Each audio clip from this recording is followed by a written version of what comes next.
Damage చేసే కొంతమంది కుర్రాళ్ళు ఉన్నారు కదా సార్, పోరగాళ్ళు.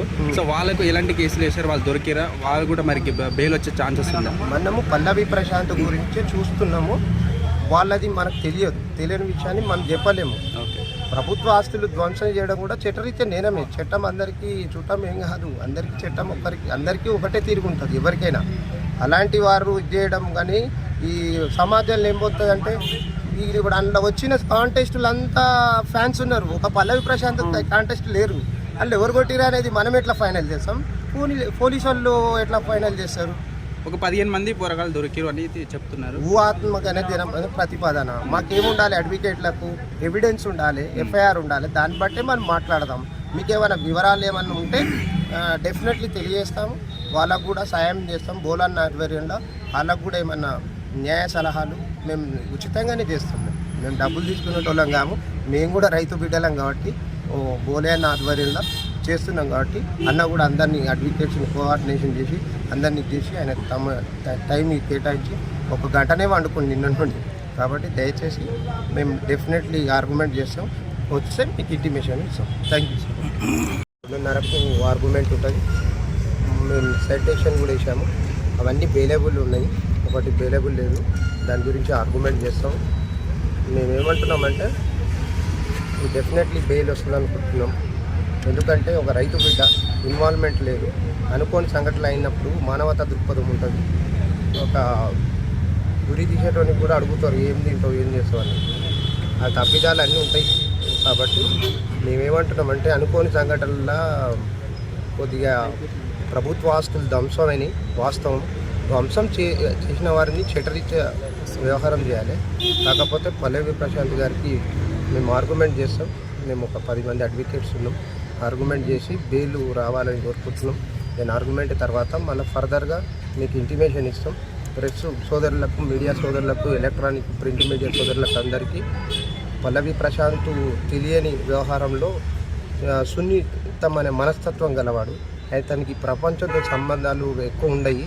నగరిక జీవన విధానం లేదైనకు. గ్రామీణ నేపథ్యంలో, గ్రామీణ నివాసంలో ఆచార సాంప్రదాయాలకు అనుగుణంగా బతికే వ్యక్తి. కాబట్టి మీడియా సోదరులకు అందరికీ విజ్ఞప్తి, మంచిగా మీరు కూడా అతన్ని అర్థం చేసుకొని ఆయనను కూడా ఉన్నత శిఖరాలకు మీ అట్లాంటి మీడియా ఇదే 4th పిల్లర్. మీ అట్లాంటి సలహాలు సూచనల మేరకు ఫర్దర్గా ఆయన మాట్లాడతాడో వచ్చిన తర్వాత కూడా మేము కూడా ఈ సమాజంలో ఎవరితో ఎట్లా ఉండాలనేది కూడా మేము కూడా ఎక్స్ప్లెయిన్ చేస్తాం.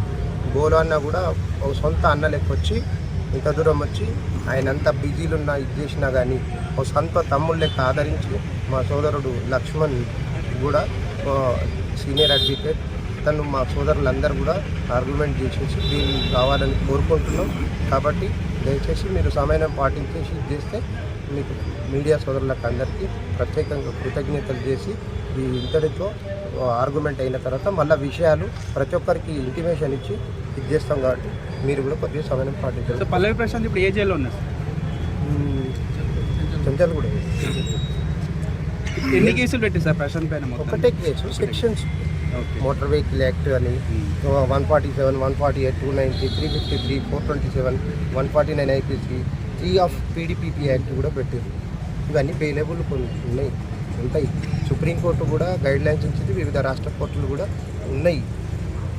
కాబట్టి దయచేసి ఈ సమయం పాటించేస్తే ప్రశాంత్ పేరు ప్రశాంతతే, కాకపోతే తెలియదు కదా. ఇప్పుడు ఊర్లో విలేజ్లో జీవించే వ్యక్తిని హైదరాబాద్ తీసుకొస్తే ఈ వాతావరణ పొల్యూషన్, మనుషుల పొల్యూషన్లో తట్టుకోలేకపోవడం అట్లాంటి మనస్తత్వం గల మనిషి. కాబట్టి అందరూ మీడియా సోదరులు అందరూ కూడా సమయాన్ని పాటించి చేసి కొద్దిగా కోఆపరేట్ చేస్తే డెఫినెట్లీ బయటికి వేస్తాడు. కాబట్టి అందరితో కూడా మీడియా సోదరులతో కూడా పల్లవి ప్రశాంత్తో కూర్చోబెట్టి మాట్లాడిస్తాం. మన బోలే అన్న గారు నిన్న నుండి కష్టపడి చేసేసి ఇంతమంది కాంటెస్టులు ఉన్నా కానీ ఒక బోలే అన్న మాత్రం వచ్చి ఆత్మస్థైర్యాన్ని ఇచ్చిండు. అలాంటి మనుషులు కావాలి సమాజంగా.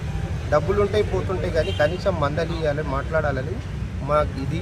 ఫర్దర్గా ఈ రాష్ట్ర ప్రభుత్వానికి కూడా పోలీసులకు కూడా మేము ఒకటే విజ్ఞప్తి చేస్తున్నాం. ఇలాంటి సెలబ్రిటీలను, పాశ్చాత్య నాగరికత ధోరణులు అలవాటు పడ్డ యువతను, పక్కదారి పడుతున్న యువతను మంచి మార్గంలో నడిపించడానికి ఇలాంటి సెలబ్రిటీలు ఉపయోగపడతారని కోరుకుంటున్నాను. Thank you.